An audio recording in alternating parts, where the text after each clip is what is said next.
Good morning, everyone. I want to wish everyone a happy new year, and I want to thank all of you for joining us.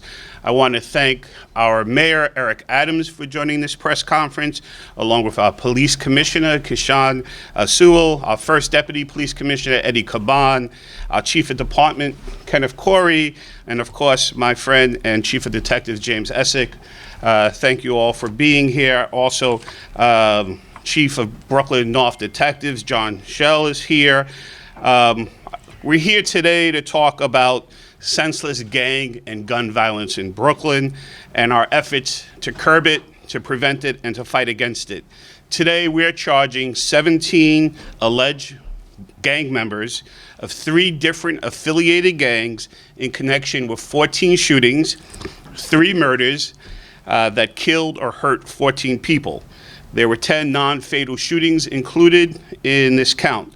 One of those victims was a 20-year-old young woman who was up from Virginia to visit friends and attend a Sweet 16 party. Another was an 18-year-old college student, a freshman who was not part of a gang, who was just in the wrong place at, unfortunately, the wrong time in East New York. Both of them died senselessly and needlessly due to this gang problem that we have. Now, one of the most disturbing aspects of this case is the age of many of the defendants in this indictment. Some were as young as 14 or 15 years old when the indictment was started. The conspiracy dates back to March of 2019. And that is heartbreaking that some of our youngest residents in our county are involved in this gang and gun violence. This gang violence, and you're seeing the 17 people who've been charged in these 2 indictments that are before the court. It's devastating, and it's truly destructive.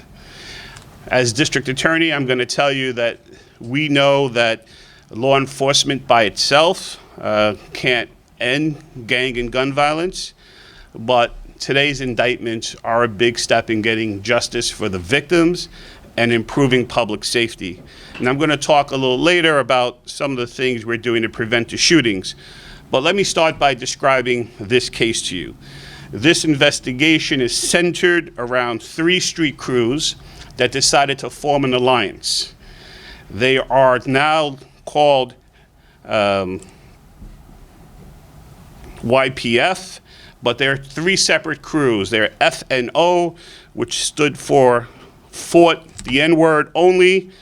They're anchored close by in Ingersoll houses in Fort Greene. PPP, which is Pistol Packing Pitkin, headquartered in the Fiorentino houses in East New York, in Yawa, young and wild and hustling, that's centered in Brownsville. So these 3 gangs came together and created a new entity called YPF. During the investigation, we uncovered conversations about how they claim by joining together as an alliance under this new banner YPF, that they would be a much stronger gang, estimated to have over 200 members. It gave them more geographic dominance, had more territories where they were able to visit and engage in gang conduct. So there was more neighborhoods that they were allowed to travel in. They also said that by joining together, they would have more access to guns, money, and women.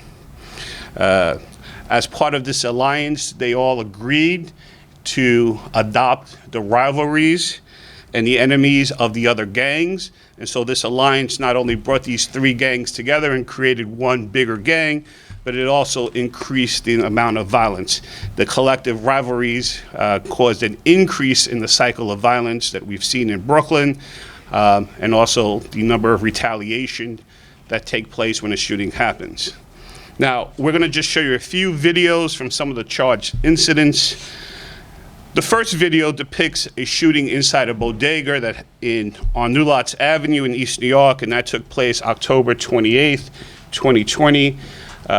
You're going to learn that a young An 18-year-old college student named Sherrod McCoy was murdered as a result of this shooting. And looking at the screen on the far left-hand corner, you can see a circle. There are two men there. It says suspects next to them. The one wearing light pants, we allege, is a 15-year-old Nakai Addison. And the other person that he's with is 16-year-old Iquan Wallach. This is at the time of this shooting. It's important to note that Iquan Wallach, which is the person that would be furthest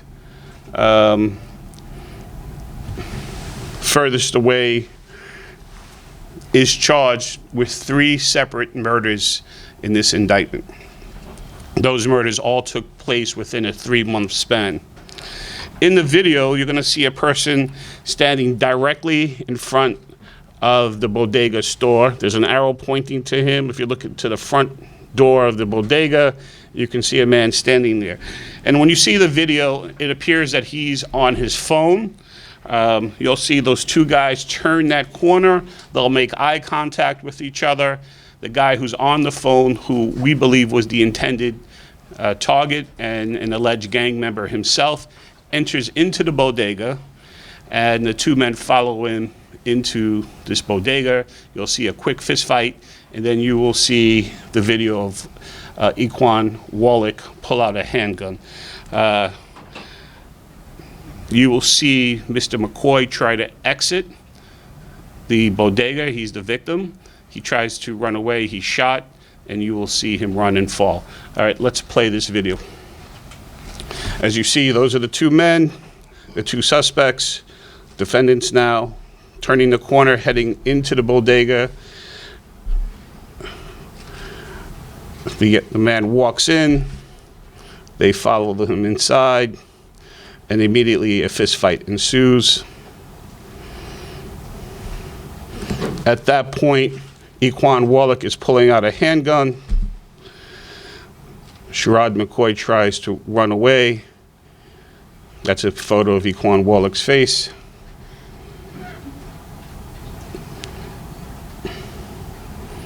He tries to run away. And he's been shot at. He's limping. He's running.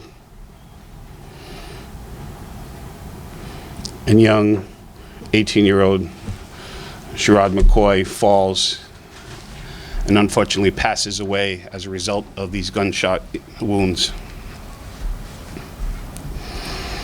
Now, as you just saw on the video, he comes back. Iquan Wallach, he gets Addison. They turn the corner back. They're headed back in the same direction they came from. You can see them walking away.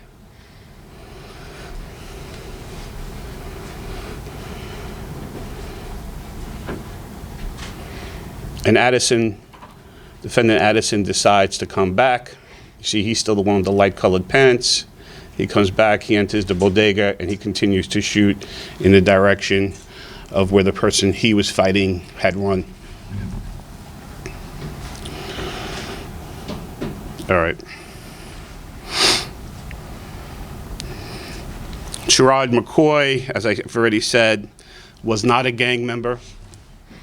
He was an 18-year-old college student, a freshman, a young man who enjoyed playing basketball and had ambitions of being a New York City school teacher.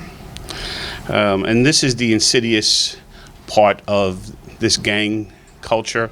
I've talked about it before. This shoot on sight does not matter. There was no underlying dispute. Mr. McCoy was wrongly perceived to be a rival gang member because he was with a friend who was a gang member. He was not. And he was shot because he was in East New York in opposition territory. It did not matter that he was not a rival. He was in the presence of a gang rival. This new formed gang, YPF, routinely carried out attacks against rival gang members, and they attempted to coordinate these attacks whenever possible. And I'm going to talk about one such occasion that took place on November 22nd, 2020. Now, this is a birthday party. It's a birthday party. It's a Sweet 16. It's it's in a venue. The gang member YPF learned that there's going to be a Sweet 16 birthday party. Remember, these are young men. They decide that because they believe rivals of their gang will be at this party, that they will come and disrupt and break up this party. And the investigation revealed that Equan Wallach, and he's the guy that I've already told you has been indicted for 3 murders, texted fellow gang members with the flyer of the party. And in that, he commanded, have everyone in tears, ruin it. And so the investigation revealed that himself, another defendant, George Rischler, and at least 2 others drove to East New York, where this party was going to take place, and fired several shots near the party, striking an innocent bystander. Because of the shooting, the party broke up, and the family who was hosting the party decided to move the party to their apartment, away from the shooting location, and they went to Albany Houses where the family lived. They went to an apartment building that's there in Crown Heights, and the party continued. In the video that you're about to see, we allege that these gang members from YPF learned that the party had moved to the Albany Houses. And so even though they had already shot an innocent person, they decided that they were going to go back and continue to break up this party. And so what you're going to see in this video, and I'm going to say the video is a little bit graphic, but what you're going to see is they show up at the apartment building where you're going to see 2 guys go up the steps. As when they enter the building, the person who's in the lead is defendant George Rischler. The other one is an unidentified gunman at the time, although we believe we know who it is. And they're going to go up to the 3rd floor where the party's continuing.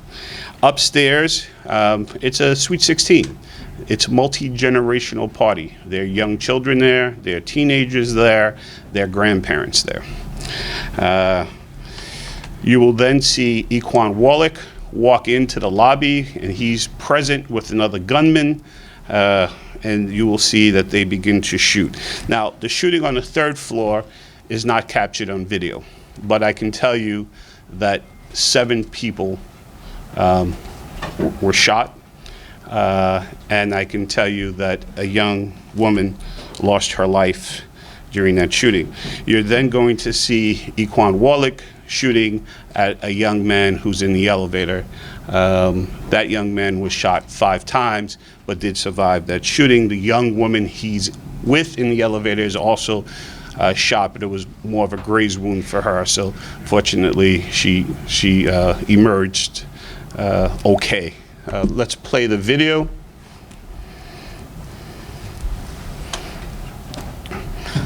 These are people at the party. The party is upstairs. The first guy up the steps is George Rischler. There's another gunman. Now, you can see everyone's backing away. They understand there's a problem. They understand that this is not going to go well. That is, we allege, Equan Wallach standing at the door. A young mother comes down with her child. He allows her to walk out. When this kid tries to exit, he prevents the kid from leaving. And now the shooting starts. They're shooting upstairs, he's shooting downstairs. You see everyone running for their lives. You can see Equan Wallach shooting. You can see the guy running away with the gun. They've already now shot a number of people. We're going to see a reverse angle. You're going to see a reverse angle of what took place inside the elevator.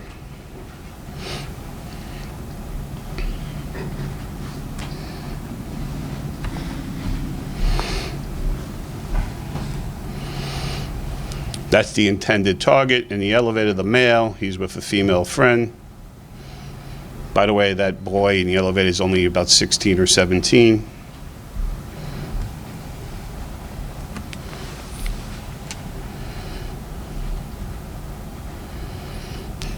They don't know what's going on. They're in the elevator, just coming down to the lobby. And as they start to walk out the elevator, they start to get shot at. The hand comes, opens the elevator, and continues to shoot at them. That's Equan Warlick shooting. And that young boy was shot 5 times, but he did survive it.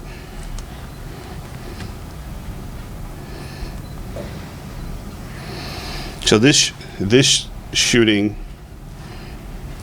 left 7 people shot in the building and took the life of Dejana Long, the 20-year-old visiting from Virginia, who just simply was at the wrong place. She never made it back home to Virginia. There's the other person who was shot at the party, at the venue, and so all in all, 9 people were shot in this one incident. I'm going to show you one last video of a shooting that took place September 21st of 2020, and I'm showing you this video just simply to show you how this group, the geographic dominance of this group by joining together. This shooting actually took place right across the street from where you're all standing right now. This took place in Metro Tech. When you walk out later, you'll be able to see that sign that's circled there.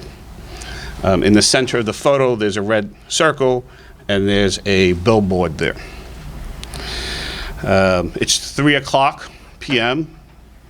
It's a Tuesday afternoon, and you're going to be able to see the Metro Tech is filled with people. It's filled with young people, school-age kids, local high school were getting dismissed. The college students were walking around from Polytech NYU Tandem. And you're going to see a man that the investigation reveals to be, and we allege, is Giovanni Bennett. He's on a Razor scooter, he's riding up, and he rides right behind this billboard. He will take cover behind it. He starts arguing with rivals. You'll see people start to back away, and then he starts to shoot. Let's see the video. There you see there are college students walking, young people, children. It's a busy area, obviously. It's Metro Tech.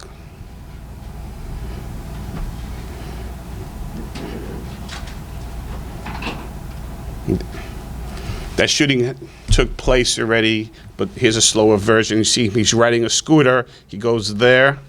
He takes cover behind it. He's arguing now. You start seeing people run even before he starts to shoot, because he's arguing now. He's shooting. He leaves the scooter there, and that's him with the light pants running away.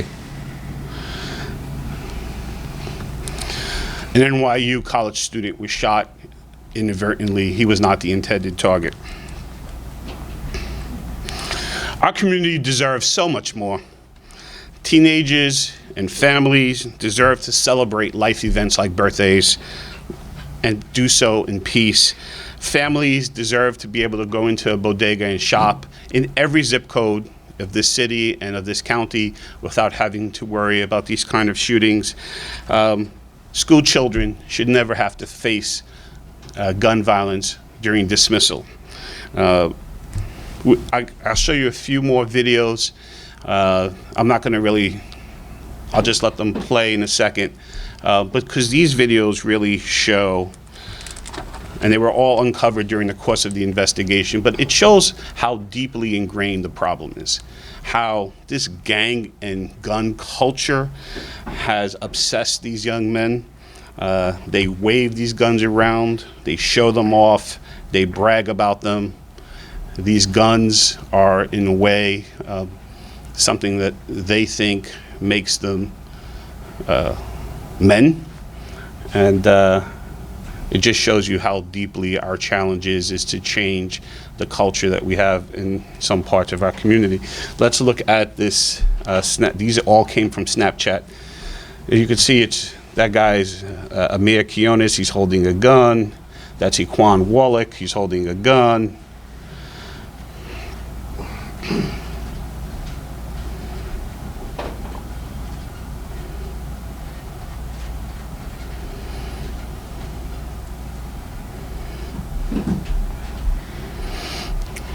That was Tatiana. She's the female leader of the gang.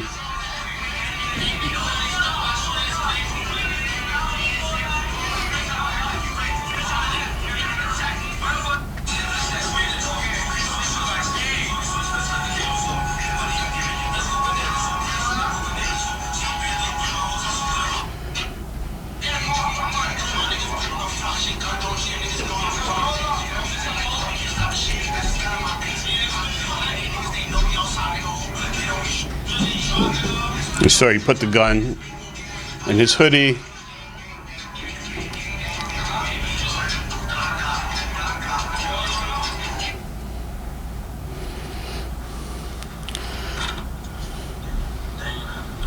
This is Zyquan Thompson in a car driving.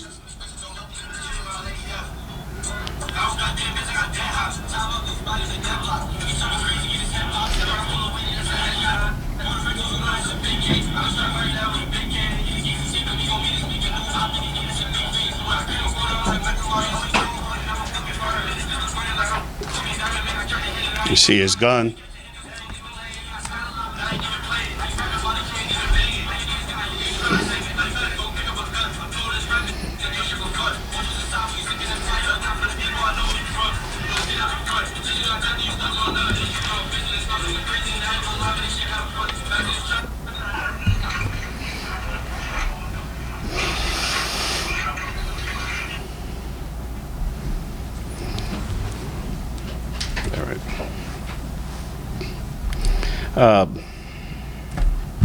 This gun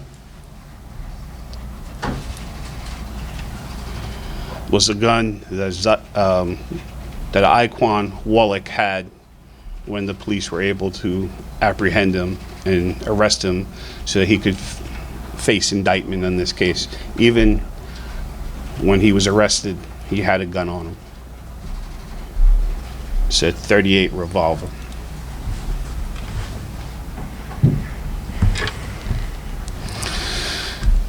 Now, I'll show you.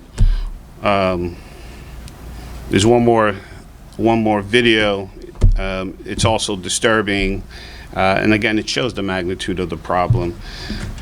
These young men, these adolescents, it's not simply that they don't have a direction in life.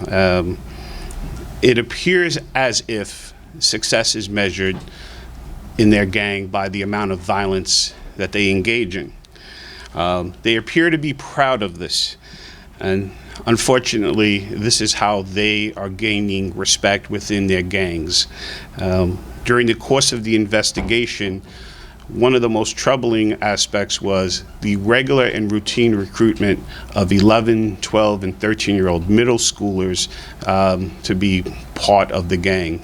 These gang members routinely attempted to get the youngest within their communities to join in these crews. We have to change this dynamic. Let's play this last video.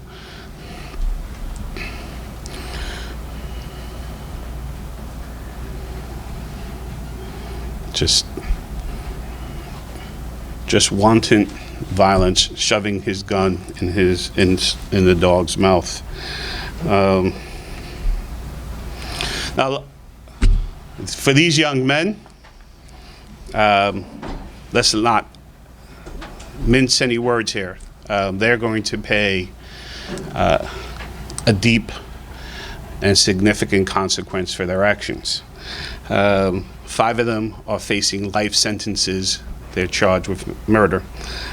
Most of the others are facing upwards of 25 years for their involvement in their shootings in these cases. If you fire a gun in this county, you're going to pay a steep price. And the strategy that we've implemented with the New York City Police Department to focus on the most violent individuals in our community has been working. I want us to take a look at this graph. We all know that there was a tremendous surge in gun violence in 2020.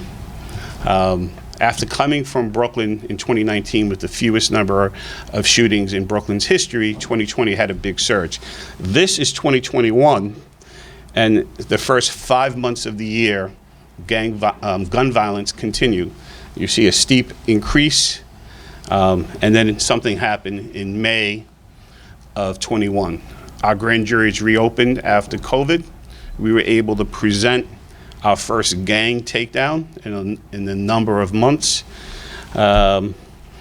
Shortly thereafter, the next month, we presented another gang takedown. These were the perceived shooters. These are the people the police department had identified as the, and Chief Essex was here for that. These were trigger pullers, and we saw a steep decline. There's a third takedown, and then as you see, Brooklyn ended this year about a little over 20% fewer gun victims than the year before. And so what's that mean in terms of lives? That's 184 fewer people shot in Brooklyn in 21 than in 20. These cases make a difference. I believe that today's indictment will not only prevent people from being shot, but will save lives. We have seen firsthand, year after year, that incapacitating these street crews has a measurable effect on public safety in the communities where those takedowns take place. And I am confident that you will see that again in this case. But I also believe that we have to do much more, and I refuse to accept, and I know the mayor shares this concern, that these 14 and 15-year-olds are destined to be gun-toting shooters.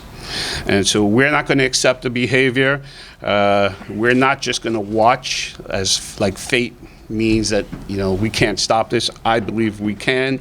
In the coming years, we are going to do more than just simply investigate these gangs, but we're going to do our part to be proactive in reducing violence. We're expanding our partnerships with community-based organizations and violence interrupters who focus on prevention. We have a number of ideas and initiatives in the work, and you will be hearing more about this. Myself and the mayor will be announcing a major initiative in the next coming weeks in Bedford-Stuyvesant. And so I ask you to keep in tune to try to prevent this gang violence. If we can reach a young person before they join a gang, that is the goal. If someone is currently in the gang and we can provide alternatives and get them out of gang life, we're going to give them that alternative path. We're going to give them a chance and the tools to change their lives around. We are going to prevent this cycle of violence in this county, and we're going to get to a place where we do not accept that rival gangs will just shoot each other on sight. I believe we can do it, and we will do it, and I am committed to trying, and I know that the police department shares this goal. Again, this is a parallel track to these investigations, like the successful one we're discussing today. These investigations are complicated, they're challenging, but they're effective and they're necessary. So we'll try to stop them from shooting. We'll try to prevent it. But if we can't prevent it, we will prosecute them. My thanks again to the New York City Police Department, to Brooklyn North, to the Violent Crime Squad, and of course to the Gun Violence Suppression Division, to the 7-3, 7-5, 8-8 precincts, to the prosecutors of my Violent Criminal Enterprise Bureau, especially to Martha Duffy and Sean Hughes and Al DeAngelis and Jen Silla, who worked on this case. You're going to hear from our mayor, and then our police commissioner, and then Chief Essex will walk you through the numbers in the case. Mayor, thank you for being here. Welcome. Good job, brother. Thank you. Good job, good job. Can we put that last chart up, because it's so significant. This is what I talked about on the campaign trail. Over and over and over again, I talked about this. Every sentence, shooting. Next sentence, gang-related.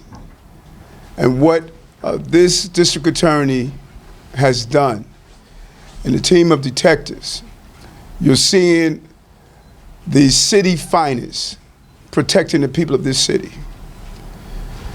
These guns were in the hands of bad people that did bad things to good people. The number of innocent people, bystanders, is unbelievable, the devastation that we carried out in this city. It wasn't only the actual violence, but it was the perception of violence. You decimate a community's ability to believe in being safe when you have violence of this magnitude. When a young lady's in a store and she's shot and killed, and her dog is shot and killed, that sends shockwaves throughout an entire community. And you saw the videos. You saw firsthand what has happened. 3 gangs takedowns brought down our crime in this city. I said this over and over again. It's the gangs and the guns. That is the problem. Everyday New Yorker in this borough of 2.6 million people were held hostage by 3 gang crews. But here's the real dynamic. Do an analysis where the shootings are taking place. Black, brown, and poor. There's a lack of urgency because of the victims and the geography where these crimes were taking place. But the police department, the DA's office, they said no to that. They said that every community deserves to be safe. And this team of investigators and law enforcement officers should be commended. They saved lives. They saved lives. And you can't measure that on a chart. You can't measure that on a graph. What they did, all New Yorkers should be proud of. And we need to duplicate this across the city. But I said the term over and over again: intervention and prevention. Intervention and prevention. Prevention is to look at the analysis and the profile of these young men that carried out this action. I would bet you they have learning disabilities. I would bet you they have dyslexia. I would bet you they may come from foster care families. I would bet you that they may have been brought up in a criminal environment and lived in poverty, may even be homeless, like 100,000 plus children in our city are homeless. I bet you they live in communities where you don't have high-speed broadband and Wi-Fi. I bet you that their family members don't have the support that they need. We're feeding the crime problem. So while we look towards our police commissioner, while we look towards our other agencies to stop the feeders of crime, that's prevention, we're going to do intervention, and we're going to take down the crews. They go together. We're going to stop children having to pick up a gun, because once they picked up a gun, we failed them already.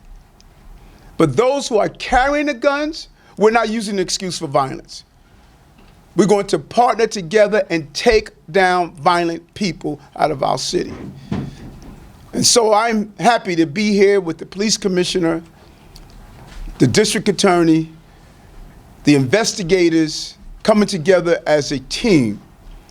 Prosecutors, police, and the city agencies will resolve this problem that we're facing. It's doable. We are not going to live in a culture of violence, and we won't be defined by the crises of violence. That is not who we are as a city. We deserve better. And today, the district attorney showed us that we're going to get better. And we're going to have communities who are safe. Can I thank you enough, Eric, for what you have done? Thank you. And will continue to do. You proved the numbers in this chart that the way to go is to take down the violent gang members and their crews. Thank you.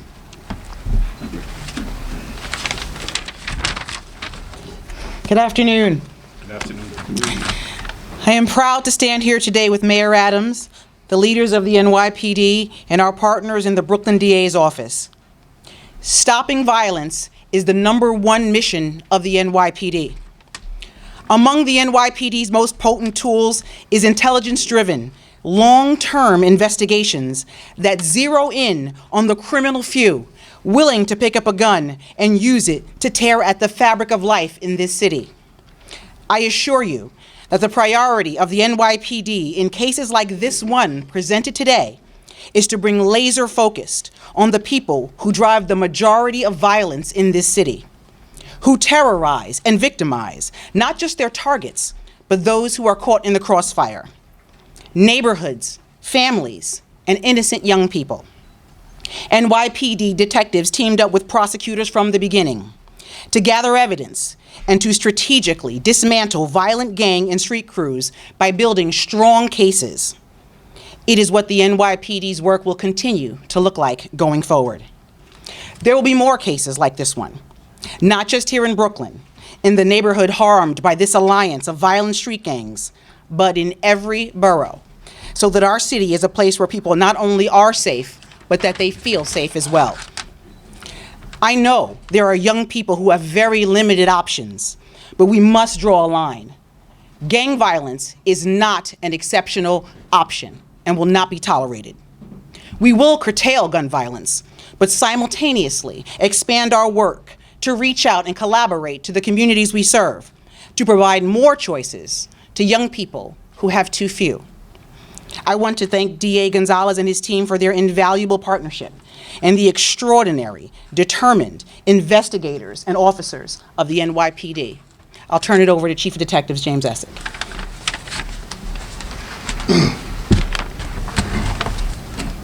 Good afternoon, everybody. Good afternoon. I'll be brief with my messaging, but I've been doing this 7 years now as the Chief of Detectives, and my former job is the CEO of gun violence.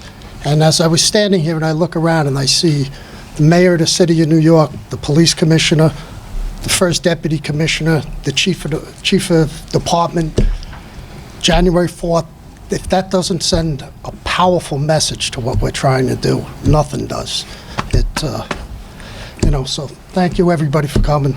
I just want to introduce John Shell, Chief John Shell to the detectives, and probably the 3 or 4 most important police officers in the room today, Rachel Kosak, who ran this investigation along with Sergeant Maldonado, Detectives Crehan and Puglisi. And again, thanks Eric Gonzalez and his staff. We partner them for the long term. These are long-term cases, very difficult work. We're hand in hand with them. It takes a lot of energy, a lot of long hours, and a lot of hard work put in, and a very good job. We've been partnering with them for years. Thank you so much. So today, 17 individuals were pre-indicted by a grand jury after hearing literally mountains of evidence by a long-term grand jury. Detectives video canvassed for witnesses, we re-canvassed, we did surveillance, we have electronics work done, we have ballistics work done, forensic work done. That's just a few of the techniques we used in this case to bring these individuals no longer be able to terrorize the streets of Brooklyn. When we talk about driving down violence and precision policing, this is the type of casework we're looking for. A focused, narrow investigation on persons who fire guns in the streets will not be tolerated, and the consequences of those actions will be severe if they are convicted. Driving down violence and taking these 20 guns off the street, as we did in this case, is our #1 priority from the mayor and the police commissioner. And this case is going to go a long way, as you see. So with that, we'll take any questions on the case. Where are these young people getting the guns? Yeah. Well, any investigation, and this is an ongoing investigation, we have 20 guns up here. We partner with the ATF. We have joint firearms where NYPDs work with ATF, and we trace the guns to see if it's a common source. Usually, it'll be out of town, usually down south, different states, and they bring it up, and they'll continue the investigation to get the gun trafficker sitting in jail in New York City. Chief, how are they recruiting members? Rachel, you wanna? I'll hand it off to Rachel. She's the lead investigator on this, Captain. This is a neighborhood gang, or gangs, in each of their individual developments. These are music crews. You saw some of the Snapchat videos, but if you go onto YouTube, they have 3 or 4 prominent rappers that we started to see this alliance with. So they're out there, they're on social media, they're out in the neighborhoods, they're picking up kids in the local neighborhood, using these firearms and throwing out these rap music videos, and really celebrating the violence that they're bringing to the streets is how they're kind of encouraging the younger kids to come up and their fellow, peers in the neighborhood. Thank you. What's your name, ma'am? Rachel Kozak?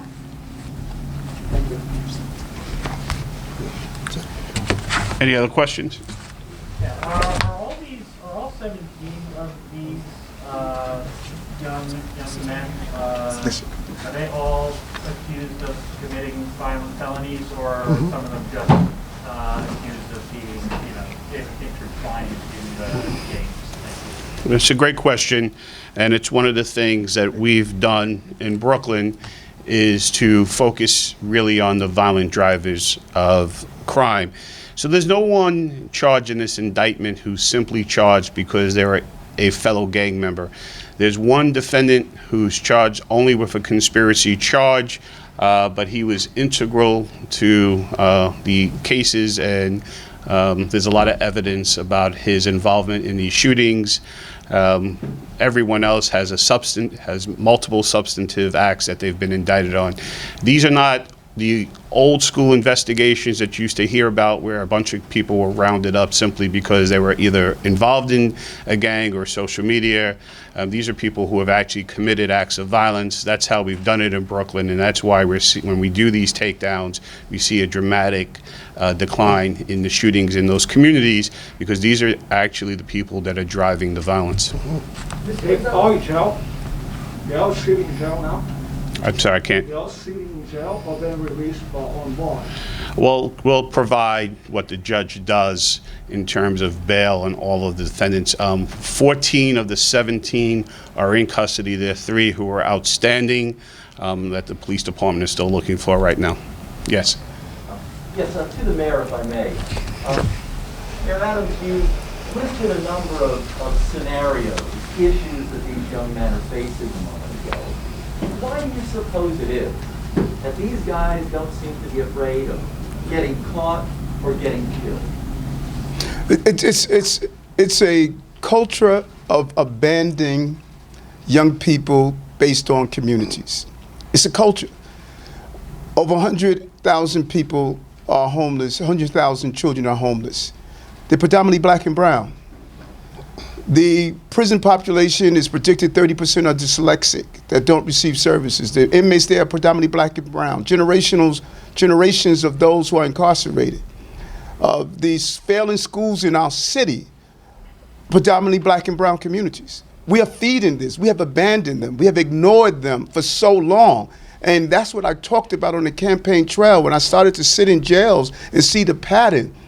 Learning disabilities, mental health issues, dyslexia, homelessness, foster care children, aging out at 21 with no support. We know only 12% will graduate from high school every year, 6,700 of them, but we're doing nothing about it.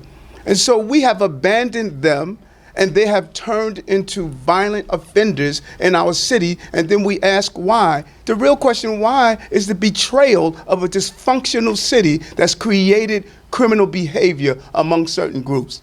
That is why, and that's what we want to stop. But let's be clear. We're not going to say because someone had a difficult life that we're going to write off the fact that they're using a gun. We're not doing that. We're going to do intervention and prevention. Intervention is what we see today. Prevention is to stop it from happening and continue, because we're not going to win this battle just on intervention.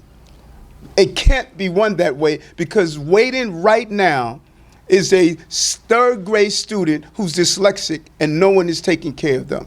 There's only a matter of time before they drop out of school, join a gang, and pick up a gun. If we don't stop the pipeline, we're never going to stop this crisis. And that is why what we're doing today is what we're saying. We're going to stop the pipeline. But while we're stopping it, we're going to get the dangerous people off our street. Mayor Adams, how concerned are you about the role of rap music, especially here in Brooklyn, and what's been happening with the violence and even high-profile rappers here that have been indicted on serious charges in terms of a recruiting tool for these gangs? Yeah, so important, and I agree. Snapchat, TikTok, Facebook, Instagram, all of those entities, these young people are duplicating what they see. We are going to be meeting with our social media companies and agencies to use artificial intelligence if a gun is shown on the screen. The technology is there. If a gun is shown on the screen, we should not be displaying that.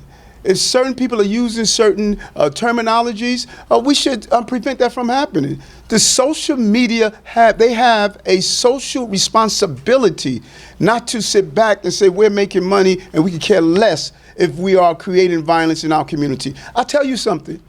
You let this happen in an affluent community, you will see the social media industry, you'll see the federal government, you'll see everyone respond. We have wrote off these communities, and the DA is saying no. The police department is saying no. Because all of these men and women that's here, not only do they investigate these cases, they speak to the families. They see this young girl who's shot, college students. They see a young person that has nothing to do with it. The A1 precinct or the 7-9, whatever that shooting happened yesterday where the dog and the woman was shot, those officers are traumatized. They are engaged to get rid of this. That's why I've been going to precincts after precinct and the police commissioner talking to my cops, telling them I have your backs to do your job. And I'm going to be there for them. Because this is traumatizing to see this happen over and over again. And the social media companies, they must become socially responsible, and we're going to push to make sure that they do so. Thank you, everyone. You